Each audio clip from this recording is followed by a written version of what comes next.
4, 3. ¿Qué tal? Muy buenos días. Hoy es miércoles 19 de mayo del año 2021, Día Mundial del Médico Familiar. Les mandamos un cordial saludo. Día del Mercadólogo, de la donación de leche materna. Es un gusto saludarlo en este espacio, en esta jefatura de la Unidad de Atención al Derechohabiente y Comunicación Social del ISSSTE. Los saludamos en este espacio donde convergen las 21 prestaciones del ISSSTE, los seguros y servicios médicos. Además, que este punto de encuentro nos permite estar cercanos a ustedes, cibernautas, derechohabientes, familiares, trabajadores de las dependencias del gobierno federal, y nosotros desde las oficinas de la Delegación Estatal del ISSSTE, para poder acercar servicios, seguros, prestaciones, con información muy valiosa. Y el día de hoy no es la excepción. Tenemos un tema muy importante porque nuestro compromiso es precisamente mantener informados para adoptar estilos de vida saludable, mantener nuestra salud y generar este entorno de información que pueda ser útil para nuestra vida cotidiana. El día de hoy, quédese con nosotros porque estaremos charlando de la epilepsia, cómo aparece, su importancia, si existe tratamiento y cómo influye en nuestra salud. Para ello, hemos invitado a la doctora Carolina de León Jiménez, jefa de neurología del Hospital Regional Dr. Valentín Gómez Farías del ISSSTE, Jalisco, a quien le doy la más cordial bienvenida. Doctora, qué gusto tenerla. Muy buen día, gracias por la invitación y es un gusto estar aquí nuevamente con ustedes, con nuestros derechohabientes y pues para platicar de un tema muy importante, muy interesante, que espero así les parezca, que es sobre epilepsia. Perfecto. Y bueno, antes de arrancar con este tema, quiero mencionarles que se está solicitando donadores de sangre tipo O positivo. Será para un procedimiento quirúrgico de Fátima Andrea Moret Calvillo. Ella es paciente pediátrico de 5 años de edad. Ella se encuentra internada en el Hospital Regional Dr. Valentín Gómez Farías, en la cama 216. Donantes, favor de acudir al nosocomio, al Hospital Regional Dr. Valentín Gómez Farías, que está ubicado en la avenida Soledad Orozco, número 203, casi esquina, precisamente con Prolongación Américas. La colonia es El Capullo, en Zapopan, Jalisco. El teléfono 33 38 36 06 50. Por favor, ayúdenos con estos donadores. Es para esta pequeñita que requiere precisamente de todos nosotros, y pues si está usted en condiciones, por favor acuda. Sí es muy importante, se trata de una paciente de 5 años de edad. Y bien, pues para entrar en materia, sabemos que la epilepsia es un trastorno en el que se interrumpe la actividad de las células nerviosas en el cerebro, lo que provoca convulsiones y a través de crisis inesperadas y espontáneas. Tiene que ver precisamente con esta manifestación repentina de los pacientes. Platíquenos, doctora, ¿qué es y de qué se trata la epilepsia? Pues esta enfermedad es una enfermedad conocida ancestralmente desde la época de la precolonización. Ya nuestros ancestros aquí conocían a la enfermedad, se conocía como la tumba vaqueros, porque era una enfermedad que producía precisamente caídas. Es una enfermedad desafortunadamente que estigmatiza al enfermo y a la familia por las alteraciones que presenta.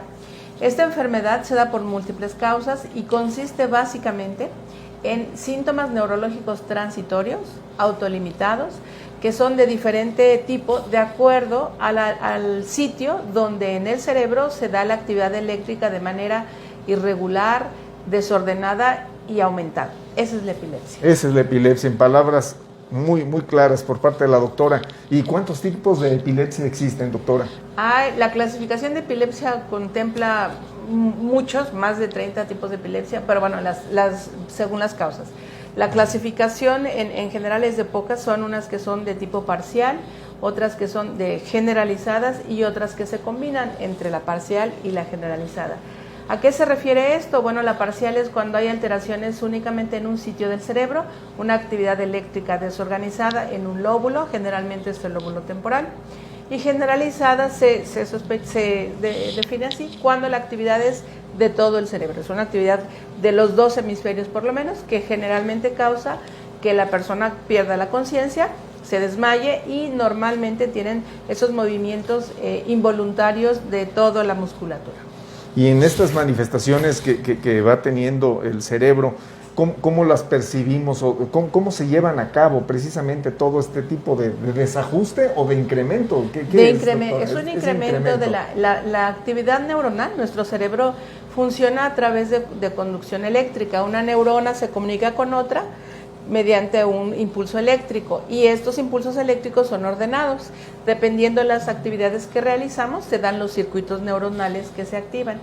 En la epilepsia hay sitios en donde hay una actividad eléctrica desordenada y sobre todo de frecuencia mayor, de modo que desestabiliza las neuronas de alrededor hasta que mientras ellas están dando esas descargas eléctricas muy rápidas y desordenadas.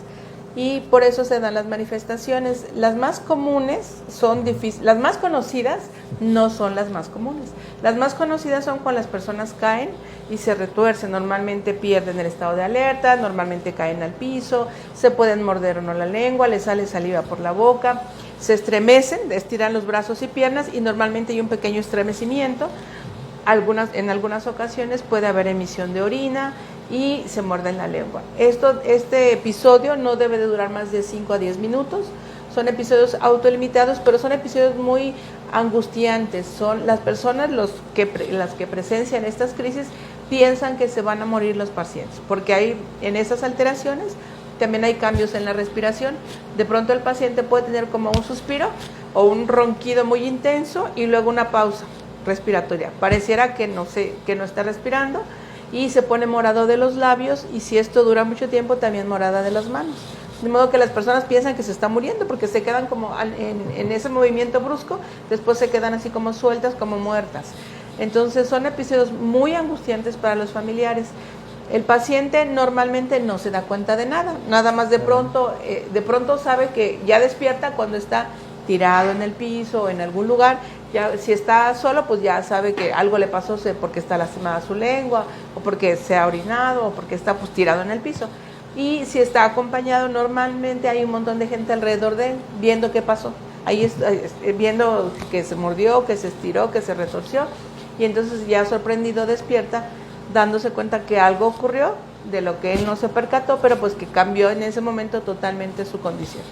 Pues precisamente en esas condiciones, para usted, doctora, tal vez no quiero usar la palabra sea normal, no, pero es más, usted está acostumbrada a tratar y hacer este tratamiento con pacientes así, pero así para quienes no estamos acostumbrados, sí resulta un gran impacto que la primera vez que vemos a una persona convulsionando, pues, ¿qué podemos hacer? En ese momento, ¿qué nos aconseja, doctora? Cuando hay ese tipo de crisis, lo más importante es esperar a que pase. No subirse encima del paciente, no meterle jamás algo a la lengua, a la boca. Porque es lo primero que se nos ocurre. Es lo primero, así es. Como ven que se están mordiendo porque hacen un trismus, que es una contracción muy brusca de la mandíbula, y aprietan los dientes, piensan que se van a morder la lengua o que se van a romper un diente. Esto no ocurre porque la lengua automáticamente se retrae un poco y evita que se muerda. Si hay que se la lastime severamente, si hay pequeñas mordidas, porque si se dan los pacientes cuentas a los lados, puede haber una pequeña ocluir al hacer este movimiento de lastimarse. Pero si ellos meten un objeto, entonces el paciente es tan fuerte la mordida que se rompen los dientes del paciente. Si el acompañante quiere meter algo, la mano para evitar que se muerde, hasta los dedos se los pueden cortar. Entonces, lo más importante es voltear la cabeza del paciente de lado, dejar que se acueste en un sitio donde sea, del suelo, retirar los objetos que pudieran, con los que el paciente se pudiera golpear al estremecerse y mirar, observar todo lo que ocurre, tomar el tiempo, en qué momento empezó y en qué momento terminó. Todo esto es bien fácil de decir. Sí, en el momento es muy complicado porque los pacientes se asustan, los que presencian una crisis se asustan terriblemente porque piensan que se está muriendo. Antes, de hecho, se confundían con posesiones diabólicas. Como la persona tiene esa emisión de saliva, como si estuviera, pues sí, como un perro rabioso a lo mejor. Como si fuera rabia, tal vez, pero no. Entonces, esto causaba un gran problema con los pacientes, porque si eso ocurría en la escuela, el niño no podía volver a pisar la escuela. El maestro pedía, eso ocurría hace mucho tiempo, pero todavía en algunos lugares rurales ocurre. Es tal el susto que producen en sus compañeritos que el profesor normalmente dice, señora, no me vuelva a traer a su hijo aquí porque se pone muy mal y me asusta a los niños. Los estigmatizan. Sí. Y entonces son niños que anteriormente no estudiaban porque pues no podían ir a la escuela. Esto afortunadamente ha ido cambiando. Tenemos mucho que hacer porque ahora pasa en la parte laboral también. Sí. Una persona que esto ocurre en su lugar de trabajo, también los patrones, las personas con quienes ellos no las quieren porque pues se pueden lastimar, se pueden golpear, son cuestiones que ya implican una responsabilidad laboral, etcétera. Son cosas que desafortunadamente limitan con mucho la actividad de los enfermos. Entonces, las personas muchas veces también ocultan que están enfermas precisamente por eso. No dicen que están enfermas porque saben que los pueden correr, que los pueden ya decir, aquí no puede, mejor allá no. Es decir, los empiezan pues sí, de alguna manera a discriminar. Es una enfermedad muy discriminatoria, pero tiene tratamiento, que eso es muy importante. Antes de entrar al tratamiento, doctora, ¿este impacto en el cerebro se produce por algún golpe, por alguna lesión en específico, por algún evento vascular cerebral, no sé?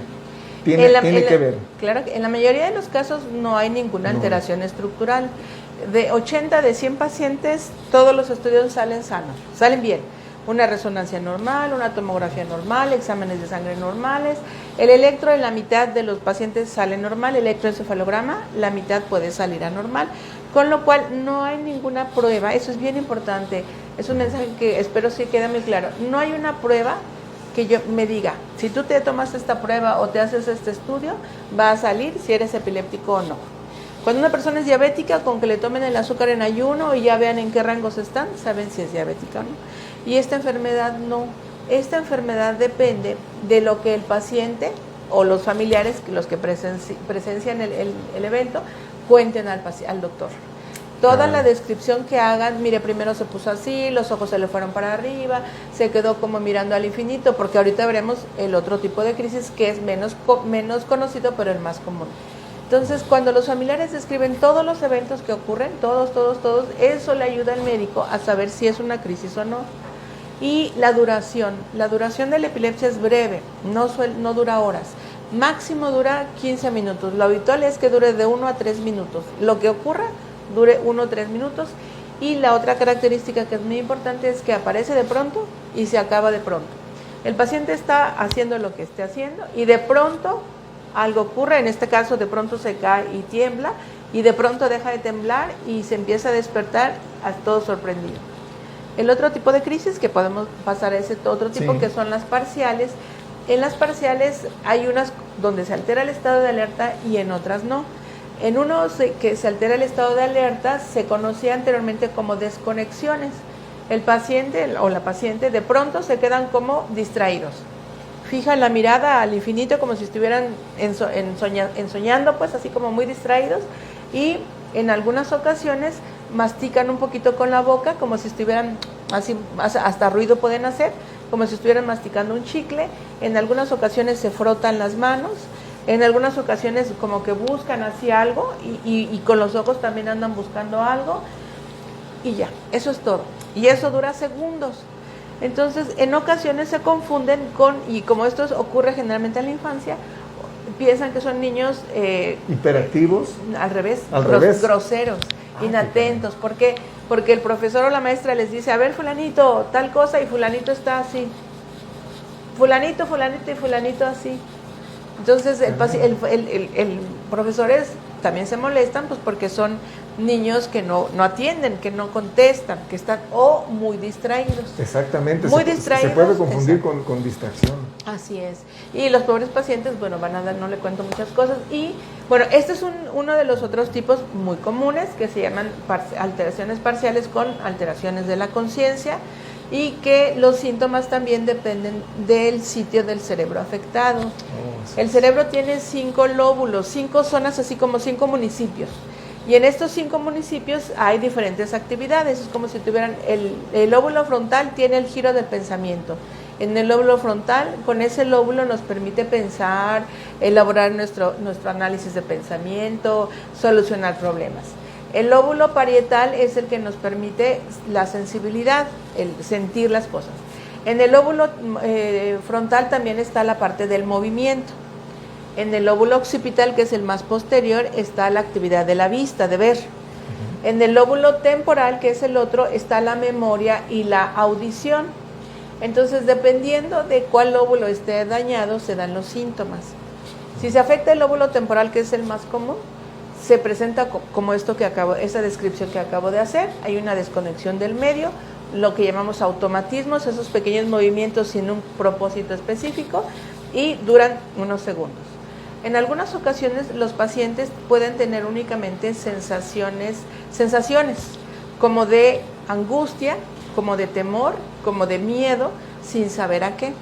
Y de pronto están sin ningún problema y sienten una angustia aquí en la boca del estómago, como que sienten que les sube a la boca, y un temor a algo que no saben qué es, y se pasa.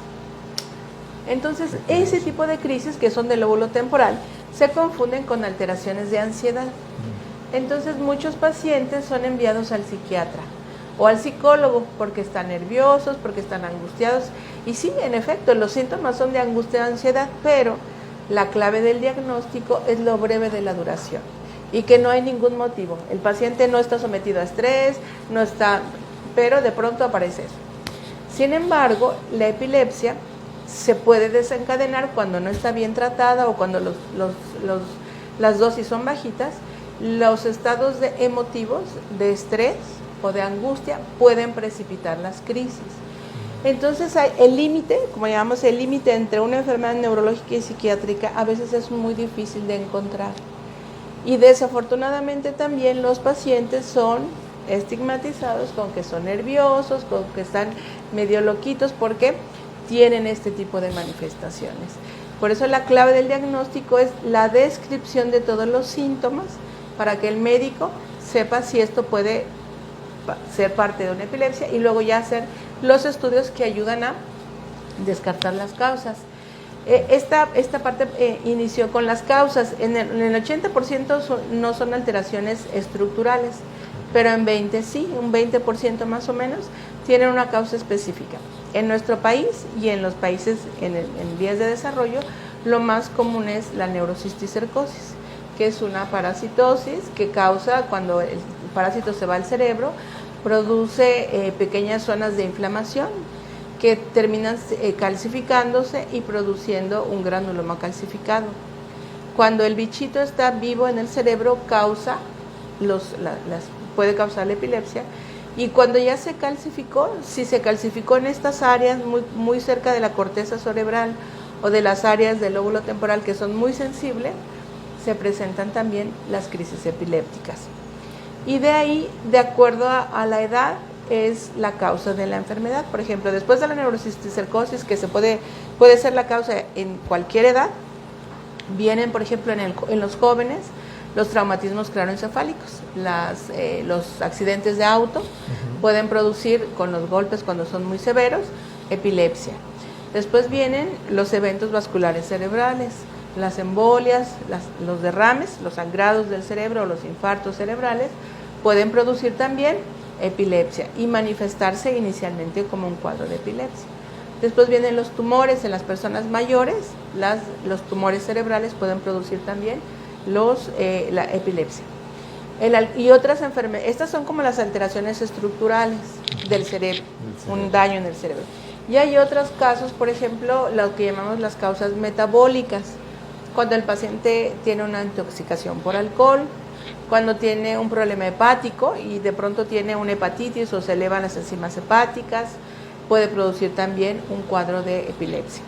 Las personas que toman diuréticos y que les baja el sodio, también cuando se baja el sodio puede haber crisis epilépticas.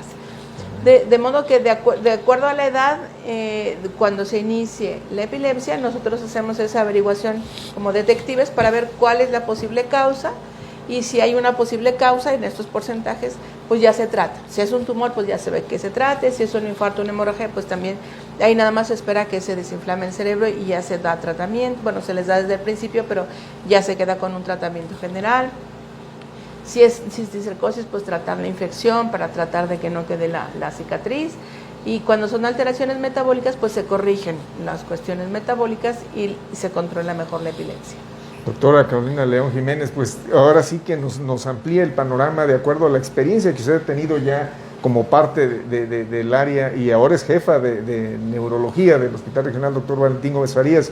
Un campo muy interesante y sobre todo lleno de detalles y de una ramificación tremenda para poder llegar a un diagnóstico. Así es. La verdad, muy, muy interesante, es un gusto tenerla y que nos platique de todo ello. Y ahora sí, quisiera que nos platicara si hay tratamiento para todo esto. Siempre hay tratamiento y eso va dirigido especialmente a quienes hoy tenemos la fortuna de que nos escuchen. Siempre hay tratamiento y el tratamiento debe adecuarse dependiendo de la causa de la epilepsia, del tipo de epilepsia, de la edad del paciente y de las condiciones específicas. Por ejemplo, en la etapa de la mujer cuando es en etapa fértil, que espera ejercer su maternidad, tener sus hijos, se eligen los antiepilépticos que no vayan a producir daño cuando estén embarazadas, por ejemplo, a su bebé. Y si son hombres también hay todos los medicamentos, esto es bien importante, todos los medicamentos que usamos en epilepsia, yo les explico a los pacientes, los que usamos en neurología no son tan perfectos que vayan solamente al punto estratégico, porque todavía el funcionamiento del cerebro, aunque conocemos mucho, no conocemos todo. Entonces la mayoría de los medicamentos producen sueño, producen un poquito de mareo. Debido a ello usamos el escalamiento de las dosis. No damos las dosis completas desde el primer día porque no habría quien lo tolerara, se marearía, se asustan y no quieren volver a saber nada. Se va dando el tratamiento en dosis poco a poquito, progresivas, y hasta llegar a una dosis que sabemos que es la dosis ya estandarizada, que sabemos que se va a utilizar en general. Cada paciente tiene una dosis para él, es decir, hay quien tolera la mayor dosis, hay quien con la mínima dosis está bien controlado. Entonces se busca la menor dosis que cause el beneficio del control de la epilepsia sin que cause efectos adversos. Pero en ese escalamiento inicial sí hay que explicar al paciente que le va a dar un poquito de sueño, que se va a marear un poquito, que se va a sentir un poquito raro, así como mareadito, como que pues alguien lo han comparado un poquito cuando alguien está medio tomadito o medio droguis, porque se ven así como hasta la mirada medio perdida. Si se hace el escalamiento bien, estos síntomas suelen ser muy leves, de modo que el paciente no se va a sentir mal. Si se hace el escalamiento muy rápido, es posible que el paciente sí se sienta mal. En algunas ocasiones nos surge llegar a esa dosis porque a lo mejor las crisis son muy intensas, son muy frecuentes y el paciente a lo mejor está en una condición vulnerable y entonces se le explica al enfermo. Le vamos a hacer un ascenso rápido, se debe quedar en casa, debe de estar acompañado para que y saber qué va a ocurrir y qué es por el tratamiento. Pero una vez que se ha llegado a la dosis correspondiente, de acuerdo a estos factores, el paciente debe de sentirse bien. Lo que haga, que normalmente haga, lo debe de seguir haciendo normal. Lo más que puede ocurrir, si está bien controlado, es que le dé un poquito de sueño en algún momento del día. Y entonces sí les recomendamos una pequeña siesta de 20 minutos en la tarde para recuperar un poquito las pilas, cargar pilas y dejar que pase el efecto del medicamento. Pero debe ser un efecto muy amigable. Si el medicamento causa mucho mareo, mucho sueño, muchas sensaciones raras, el medicamento se debe de cambiar o se debe de ajustar la dosis. Lo ideal es dar un solo antiepiléptico para controlar la epilepsia y esto se logra en un buen número de casos y es lo ideal que tomen solo un antiepiléptico. La mayoría de sus pacientes se controlan en las clínicas por el médico de primer contacto porque son más o menos sencillas. A nosotros nos llegan al hospital, al ser un hospital de tercer nivel, los pacientes que tienen una epilepsia más complicada, más difícil de controlar y casi siempre toman 2, 3, hasta 4 antiepilépticos y a dosis altas, precisamente porque son difíciles de controlar. Alrededor de un 70% de los pacientes con epilepsia se controlan bien con 1 o 2 antiepilépticos. Un 25% más o menos son los que nos cuesta mucho trabajo controlar, porque a lo mejor la causa es un tumor, a lo mejor la causa es una malformación en el desarrollo del cerebro. Esto ocurre en los pequeños, en los niños, cuando tienen una enfermedad que empieza cuando están en su desarrollo embrionario o fetal, que les produce un daño cerebral ya permanente. Entonces esos niños suelen tener epilepsias de más difícil control. Entonces se requieren 3, 4 antiepilépticos y en ellos mantenerlos más despiertos cuesta un poco más de trabajo. Esto es muy importante en esa relación médico-paciente, que se le explique a los padres para que sepan por qué tenemos que tomar esas estrategias terapéuticas. Y el niño a lo mejor va a estar más adormilado, pero no va a convulsionar. Entonces, esas son decisiones que se toman siempre en conjunto con los papás, pero explicando para que ellos sepan el motivo. Y de esa manera se logra controlar un buen porcentaje. Entonces, estamos hablando de que en niños también hay afectación de epilepsia. Por supuesto. De hecho, la mayoría de las epilepsias empiezan antes de los 20 años. Pueden empezar en una primera etapa. Así es, pueden empezar desde el recién nacido, y eso es un mal pronóstico, pues, porque hay unas crisis que son benignas. Yo no veo niños, entonces yo no tengo mayor experiencia con los niños, pero sabemos que hay crisis que les dan desde el recién nacido, y crisis que aparecen en alteraciones neurológicas graves. Hay enfermedades que se conocen como enfermedades y epilepsias idiopáticas, que están asociadas a alteraciones genéticas. Y los niños pues tienen un deterioro cognitivo, un retraso psicomotor, y además tienen epilepsia. Son casos muy desafortunados donde sí se requiere pues de mucha ayuda, una buena infraestructura familiar, pues ya que van a ser niños que van a ser siempre dependientes de sus papás para continuar vivos y estar bien controlados de la epilepsia. Niños, adolescentes, jóvenes, adultos mayores, así es, ya una vez controlados, vamos pensando que están atendiendo su medicación, están llevando una vida más al pendiente, más al tanto de su afectación. Pero ¿qué pasa cuando descuidan su medicación? Es que hace mucho tiempo que no me da nada, ya para qué me tomo esta medicina, no me va a pasar nada, y de repente vuelven otra vez a tener crisis. Así es. Empezamos esta charla explicando que la enfermedad es una enfermedad estigmatizante. La mayoría de los enfermos, sobre todo cuando empiezan jóvenes, se quieren quitar el tratamiento, por eso mismo. Entonces, en cuanto ellos sienten que están un poquito mejor, como acabo de comentar, dicen, no, ya estoy bien, me siento bien, y lo suspenden. O bien lo dejan de tomar. Los medicamentos y la enfermedad solamente tiene 3 contraindicaciones. Una contraindicación es el alcohol. El paciente con epilepsia no debe de tomar alcohol porque el alcohol le puede producir las crisis. El paciente con epilepsia no debe de realizar actividades de esas extremas, el rapeleo, el buceo, condiciones que los puedan poner en peligro de, si presentan una crisis, no hay quien pues se pone en peligro su muerte. Si uno de estos buzos es epiléptico y le da una crisis abajo, de aquí a que lo rescatan, queda con un daño neurológico severo. Sí. Una persona que rapelea o que tiene y de pronto tiene algún accidente, pues todavía, o tiene una crisis durante esa actividad, puede producir un desenlace fatal. Son las mayores condiciones que hay, el alcohol y las actividades extremas.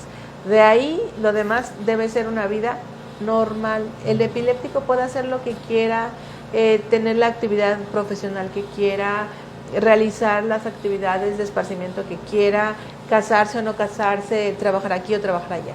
Siempre y cuando conozca su enfermedad, la trate bien, y solamente en este porcentaje de pacientes que tienen epilepsia de muy difícil control, ahí también se limita la actividad laboral a lugares o espacios donde no se puedan poner en peligro en caso de que tenga una crisis. Por ejemplo, pues se les recomienda que no usen maquinaria pesada, que no estén en algún lugar donde su misma ubicación espacial los pueda poner en riesgo de caer. Son las únicas restricciones. Pero los jóvenes, pues por ejemplo, el fin de semana quieren tomar, quieren irse de fiesta, quieren desvelarse y quitan el medicamento pues para poder tomar, cosa que es pues bueno y modo. Entonces convulsionan. Entonces, este es uno de los principales problemas que tenemos, la adherencia al tratamiento, sobre todo en los jóvenes y cuando empieza la enfermedad, pues porque no se acostumbra a estar tomando medicamentos. Tienen que, además, otra de las recomendaciones es que duerman 8 horas, esta era la tercera, que duerman bien y que coman bien. Le llamamos un estilo de vida saludable. No significa que van a dormirse a las 4 de la tarde, pero a las 10 de la noche deben de dormir por lo menos de 6 a 8 horas para que no tengan, se puedan descansar y el riesgo de convulsiones sea menor. Así es. Entonces, tomar sus medicamentos como los indica el médico y siempre estar en comunicación. ¿Por qué? Porque a veces, si uno no le platica al médico lo que está pasando, yo me mareo con este medicamento, o con este medicamento siento medio lento mi pensamiento, o con esta otra me tiembla la mano, o con este otro medicamento a lo mejor me da más sueño después de comer. Si no, uno no comenta eso con el médico lo preguntamos de manera rutinaria, alguna vez se nos puede pasar, y entonces el paciente tiene que decir, doctora, sabe que a mí me está causando mucho sueño, o yo, por ejemplo, mi trabajo es de mucho pensar, de solucionar problemas, actividad intelectual. Hay ciertos antiepilépticos que no se recomiendan en esos casos. Si yo trabajo a lo mejor con alguna cuestión de mucha precisión, donde no me va a poner en peligro, pero a lo mejor cuestiones de informática, de circuitos, todo eso, bueno, hay ciertas que causan un poquito de temblor, no los voy a usar, o causan un poco más de sueño, no los voy a usar. Uno va eligiendo, por eso en el tratamiento, el más apropiado de acuerdo a la epilepsia y a la actividad del paciente. Muy bien. Doctora, en base a su experiencia, usted tiene ya tiempo ahí en el Hospital Valentino Las Farías. ¿Cuándo ha habido más incremento, o se ha venido incrementando, o ha venido disminuyendo la epilepsia? Pues porque es de mucho tiempo todo es una de las principales causas de acudir a la consulta neurológica, porque es una de las principales enfermedades neurológicas. Esta y la cefalea, la epilepsia y la cefalea son las causas, los motivos más frecuentes de acudir a la consulta. Entonces siempre ha permanecido entonces en la salud de los pacientes. Así es. Caray. Y bueno, ¿cómo se previene la epilepsia? ¿Cómo pensar en que podemos prevenir la epilepsia cuando no sabemos qué la origina? Una de las principales es el cuidado materno. Cuando la mamá está embarazada y está esperando a su bebé, es muy importante que lleve el control prenatal, porque precisamente algunas de las causas de epilepsia son en los jóvenes, son problemas durante el desarrollo o al nacimiento. Cuando las mujeres llevan su control prenatal adecuado, al momento del parto, a acercarse a la fecha del parto, pues se puede saber si va a ser un parto fisiológico o por las condiciones específicas se requiere una cesárea, por ejemplo. Muy bien. O bien también se identifican, por ejemplo, preeclampsia, las enfermedades propias del embarazo en la etapa más avanzada. Y si eso se prevé con tiempo, se puede primero planear el embarazo, que se debe de dar vitamina B, ácido fólico, ver que la madre esté en buenas condiciones de nutrición para que el embarazo sea de la mejor manera. Pues esta es la mejor manera de prevenir en esas primeras etapas la epilepsia. Un buen embarazo, un buen parto, quita muchas causas de epilepsia. Y la segunda causa, otra de las intervenciones muy, muy importantes son pues evitar los accidentes de tráfico, los accidentes automovilísticos, con ahí todas las medidas de seguridad, del cinturón, del manejar sin tomar, de todas estas condiciones que son una de las principales causas en el joven. Si nosotros prevenimos accidentes, prevenimos choques, prevenimos el alcoholismo en los jóvenes, el estado de manejar en estado de ebriedad, es otra maniobra de prevención. Y de ahí lo que sigue son las prevenciones de las enfermedades metabólicas. No hablamos de la diabetes. También el diabético, cuando se eleva su glucosa, puede producir crisis epilépticas. O bien, cuando de manera rutinaria tiene el azúcar elevada, se van produciendo infartos al cerebro, daño al cerebro, y esos son factores que predisponen también a la epilepsia. Incluso una temperatura mal controlada que llega a los 40 grados, sobre todo en infantes, puede producir también estas manifestaciones. Así es. En el niño normal, ahí son las crisis febriles, que son antes de los 18 meses y que pueden producirse con esas temperaturas, y es únicamente, a veces sí condiciona más adelante la aparición de epilepsia, Pero a veces no, a veces nada más es la crisis que ocurre con la fiebre. Y ahí el control de la temperatura, el que los papás acudan pronto al pediatra, para que ese es el control. Fue el control prenatal y luego viene el control del niño sano. Para que justamente el pediatra vaya viendo que todo se lleve en normalidad y que cualquier infección pues sea tratada a la brevedad. Muy bien. ¿Y qué es lo que no se debe hacer cuando se tiene epilepsia, doctora? Lo primero que no se debe hacer es dejar el tratamiento. Okay. Y otra cosa que no se debe de hacer es no guardar los estilos de vida saludable. Es decir, no desvelarse, no malpasarse, no mantenerse en ayuno. Y algo que es bien importante es el manejo del estrés y no confundir, porque como en los pacientes a veces se desconciertan mucho. ¿Por qué? Porque les decimos su tomografía normal, su electroencefalograma normal, sus exámenes de laboratorio normales. Y cuando revisamos al paciente está normal. Entonces, si todo es normal, dicen, ¿por qué rayos convulsiono? ¿Por qué tengo epilepsia? Bueno, ahí la explicación pues es que la alteración es microscópica, porque así es cuando se han hecho autopsias en ciertas áreas del cerebro, justo en el lóbulo temporal, que es el área más epileptogénica, pues se ve que hay alteraciones de un daño de hipoxia que hubo al nacimiento o durante la etapa embrionaria y que dejó una zona de cicatriz que no se ve en lo que tenemos al alcance, pero que si hiciéramos una biopsia, ahí está, porque se han hecho en post-mortem en algunos casos. Pero obviamente eso no lo hacemos de rutina, entonces sabemos que eso existe y les explicamos eso. Aunque todo salga normal, hay una disfunción eléctrica en el cerebro, como un cortocircuito, y eso existe ahí. Esa es la enfermedad, el cortocircuito que va a producir los síntomas de epilepsia. Entonces sí es una enfermedad, aunque todo salga normal. Y eso les cuesta trabajo entenderlo y a veces más a la familia. Porque la familia piensa pues que como están nerviosos les dan. Y como dijimos que uno de los principales factores de descontrol de crisis, o no lo habíamos dicho, pero ahora lo digo, es el estado emotivo, las condiciones de estado de ánimo, estado de estrés o no de estrés. Coincide, los pacientes están en exámenes finales cuando son jóvenes o están ante una situación de gran estrés y convulsionan. Y les dan el ataque. Exacto. Entonces, sí es un motivo de descontrol, pero no es la causa de epilepsia. Entonces, esto es bien importante. La epilepsia no da porque estén nerviosos o porque sean preocupones. Sin embargo, cuando el epiléptico es preocupón o está angustiado, es más fácil que le dé las crisis. Caray, pues todo un entorno de cuidado y de atención para poder estar muy al pendiente de los síntomas. Así y sobre todo pues que la familia esté enterada, que estén al pendiente, que tengan los medicamentos muy bien especificados para el horario. Bueno, pues es todo un proceso. Y bueno, ¿cuál es la cura de la epilepsia? Si es que existe cura para esto, doctora.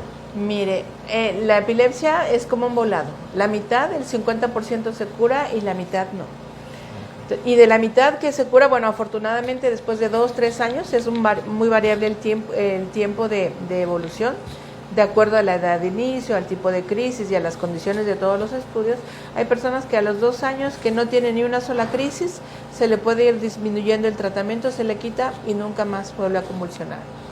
En otros eso naturalmente pues ha de ser pues un motivo de alegría para el paciente, porque pues oye, pues me curé y qué bueno, porque pues hay muchos que no se curan nunca. Así es, entonces es una gran ventaja, por supuesto, y ya los pacientes se olvidan. Y hay otros pacientes que tienen que esperarse 3, 4 o hasta 5 años antes de que esto ocurra. La otra mitad que no se va a curar, a su vez la mitad, o sea, el otro 25% de pacientes se controlan muy bien con sus medicamentos, muy bien, lo que se les da y con eso no tienen crisis. Pero tienen que tomar el tratamiento toda la vida. Al pie de la letra, exactamente, todo especificado. Así es. Ese es el asunto, pues, que ellos dicen, ay, es una enfermedad incurable. Cuando vienen estos pensamientos, yo les digo, les hago la comparación. Un paciente diabético, pues también no se cura. Se controla muy bien con sus medicamentos, pero toda la vida va a tomar. Un hipertenso tampoco se cura, se controla muy bien. Entonces usted tiene otra enfermedad muy parecida como al diabético hipertenso. Desafortunadamente, como las otras enfermedades no se notan, pues no son tan estigmatizantes como esta. que en cuanto el paciente se descontrola, no toma el medicamento o tiene una situación de máximo estrés y tiene un ataque epiléptico, pues ya, todo se vino. Es muy doloroso cuando recaen, porque piensan eso, otra vez, ya no me voy a curar, etcétera. Sí les impacta mucho. Pero bueno, y el último porcentaje de pacientes, hagamos lo que hagamos, convulsiona. Ahí tenemos también otra opción, que es el tratamiento quirúrgico. Se pueden operar, okay. Así es. No es la primera opción, solo en algunos casos, pero sí es una opción que se puede hacer un tratamiento de cirugía funcional para epilepsia. Y ahí pueden hay varios procedimientos, se puede colocar un estimulador vagal, que es como un marcapaso que va al cerebro y va justamente a disminuir esas descargas. Son procedimientos de alta intervención, de tercer nivel, pero se pueden hacer. Y hay otros que son más sencillos, quitar un pedacito de cerebro, una lobectomía se llama, donde está el área más epileptogénica, dependiendo del sitio, porque si es en un sitio que es predominante para la actividad del paciente, pues no se puede hacer porque va a quedar peor. Muy interesante. Toda esa gama de situaciones, sobre todo en un quirófano, porque estamos hablando de membrana, estamos hablando de cosas tan sensibles. Así es. Donde mover una parte del cerebro impacta a otra. Así es. Qué difícil. Y tomar una decisión para poderlo hacer. Hay todo un protocolo justamente de evaluación. La evalúa el psiquiatra, el neuropsiquiatra, el rehabilitador, el médico, el neurólogo, por supuesto, el neurocirujano. Es toda una valoración integral precisamente para ver quién es el candidato ideal, donde se espere una máxima mejoría con el menor riesgo. Entonces, pues sí se puede hacer y da resultado. Nosotros en el Valentín no lo hacemos, lo hacen en el centro médico, pero de ahí es donde se envían. Ahorita con la pandemia, pues todo eso se quedó pendiente, no hemos podido esa parte hacerla, pero esa es la vía. Cuando hay ese tipo de pacientes, se identifican aquí, se hacen la evaluación integral y ya se envía a México para que ellos ya vean el procedimiento específico a realizar. En el Hospital 20 de Noviembre. En el 20 de noviembre. Que es un emblema precisamente para ese instituto y que acaba de cumplir 60 años. Así es. Por ahí el día de ayer estuvo muy bien identificado por parte de nuestras autoridades a nivel nacional y pues nos dimos cuenta precisamente por las noticias, por la información, que es un emblema para el ISSSTE contar con un hospital de esa magnitud, con especialistas muy calificados, y pues la verdad es un orgullo, porque esos casos, como bien lo mencionas, doctora, se establece todo el protocolo aquí, todos los estudios, y son remitidos derivados allá al Hospital 20 de Noviembre. Así con nuestros amigos del 20 de noviembre, sí, a quienes les mandamos un cordial saludo, porque sabemos que también están muy al pendiente de esta transmisión. Doctora, ¿algo más que quieras agregar? El tiempo se nos viene encima. ¿Algún comentario, alguna conclusión que quieras La conclusión compartir? es a los pacientes que tienen esta condición de salud y a sus familiares que nunca se rindan, que siempre busquen el tratamiento, que busquen estar atendidos. Ahorita con la pandemia muchos pacientes hemos tenido que espaciar las citas, pero que no se pierdan, que la actitud siempre sea en esa actitud positiva de tomar sus tratamientos, de buscar tener una vida lo más satisfactoria que puedan, porque sí se puede. Esa es la idea. Y a la sociedad, también es un mensaje a la sociedad, tenemos que querer a esos pacientes así como son, amarlos y respetarlos así como son y aceptarlos como compañeros de trabajo, como compañeros de estudio, como vecinos.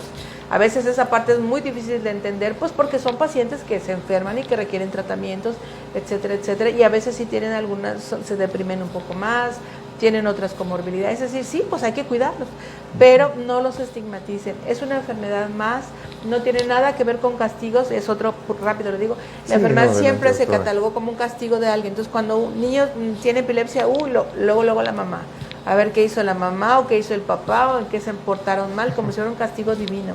La epilepsia no es un castigo divino, es una enfermedad más.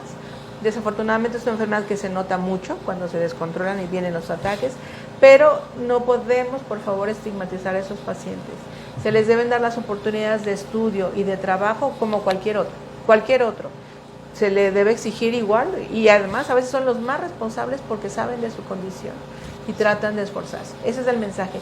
Atiendan sus medicamentos, atiendan sus consultas, busquen resolver sus dudas, pregúntenle a su médico. El neurólogo es que habitualmente los atiende, pero un médico internista, un médico familiar puede iniciar todo el abordaje de tratamiento. Y pues estamos en el Valentín para servirles, a pesar de toda la situación. Allá seguimos trabajando por atenderlos lo mejor que podemos. Y comentarles que no hemos dejado de trabajar durante la pandemia, lo hemos mencionado en diferentes programas, y hacer hincapié precisamente de que en el Hospital Regional Dr. Valentín Gómez Farías pues se convirtió precisamente en un hospital COVID.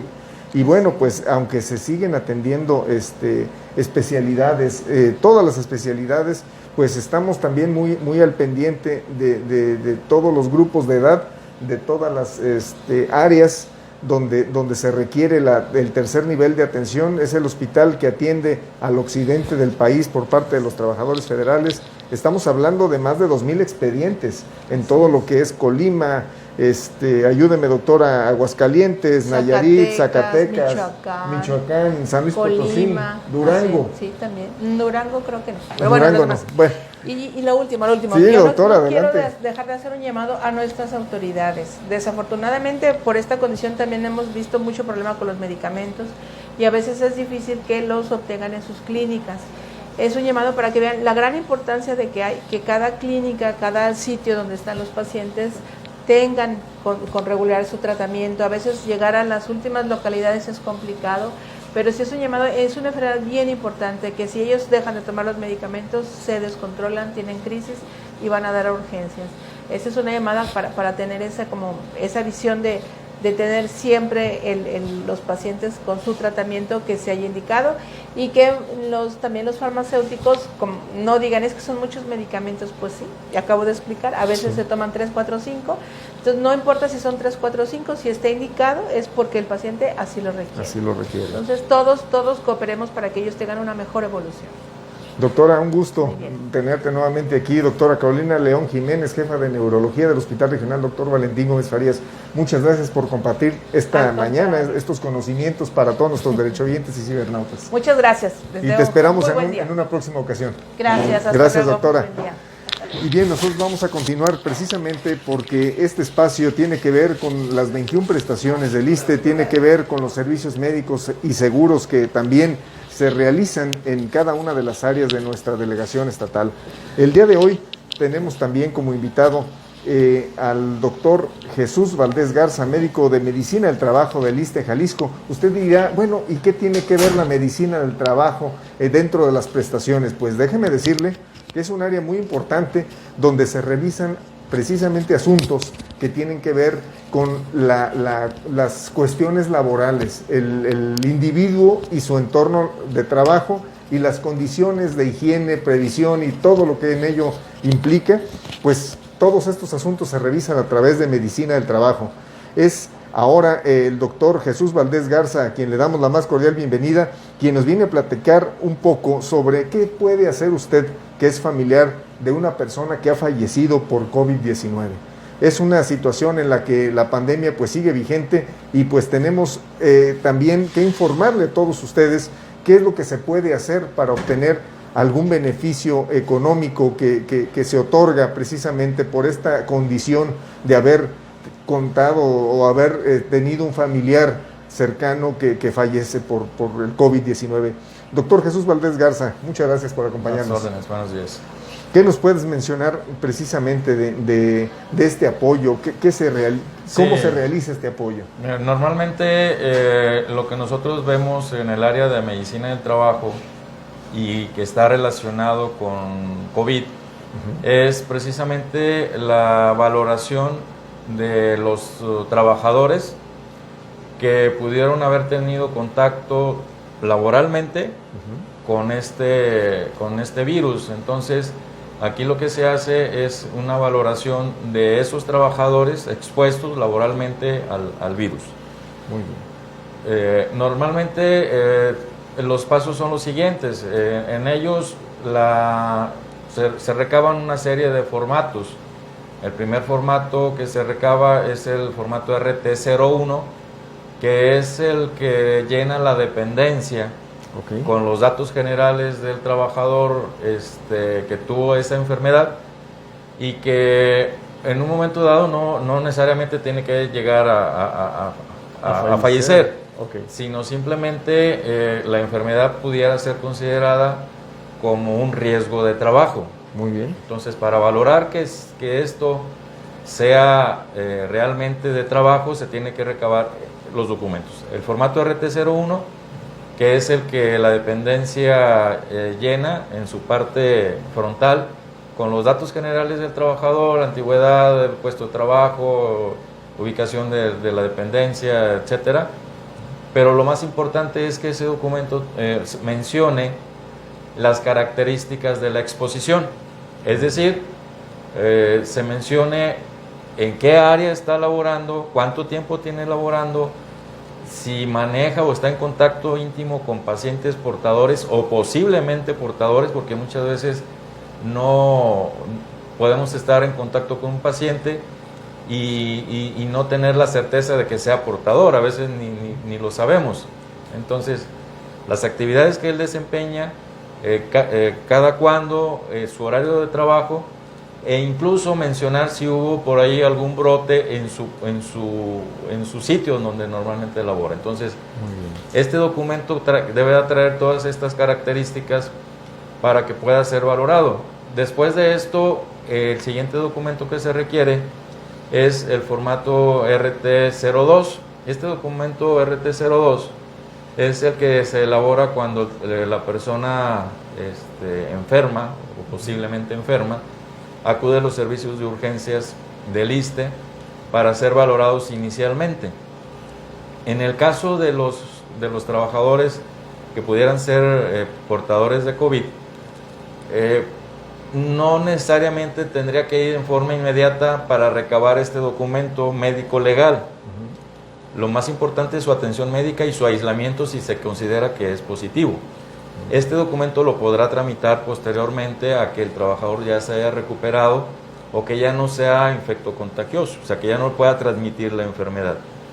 Estos dos documentos es importante que se presenten y además el estudio comprobatorio de que tuvo la enfermedad, es decir, un estudio de laboratorio que diga que efectivamente tuvo este padecimiento. Entonces, esos tres documentos más un acta administrativa en donde llena la dependencia y ahora sí que su jefe inmediato, el trabajador lesionado y algunos testigos. Ellos elaboran un documento y ese documento se anexa a todo esto para poder ser valorados como un posible riesgo de trabajo. Obviamente, al ser autorizado este riesgo de trabajo, se desencadenan toda la serie de prestaciones a las que tienen derecho. Perfecto, porque sí tuvimos la oportunidad de saber que esta iniciativa se empezaba a dar precisamente en Medicina del Trabajo del ISSSTE y queríamos precisamente informar a nuestros derechohabientes cuáles son estos pasos a seguir,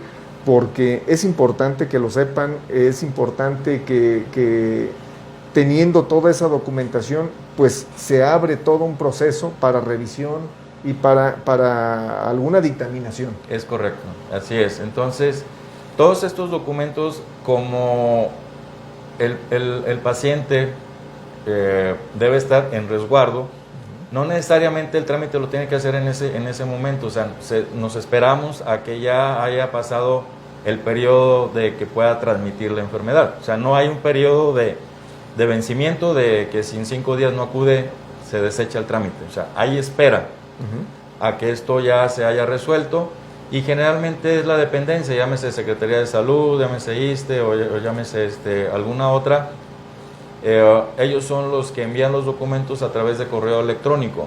Todo esto es a través de correo electrónico para evitar que la persona enferma pues transmita el problema a donde ella se ande desplazando. Entonces, todo esto es de esta manera. Ese correo electrónico, pudiéramos darlo a conocer. El correo electrónico lo manejan las dependencias. Las dependencias, es correcto. Perfecto. Cada dependencia. Las comisiones de seguridad y higiene, es correcto. Perfecto. Ellos recaban toda la información, las firmas, y luego nos los hacen llegar. Perfecto. al área específica de recepción de la documentación. y posteriormente ya se hace la valoración médica. La valoración médica. Así es, y se le informa al trabajador mediante un documento debidamente firmado por las autoridades del ISSSTE, en donde se dice efectivamente lo que tuviste es algo considerado como riesgo de trabajo.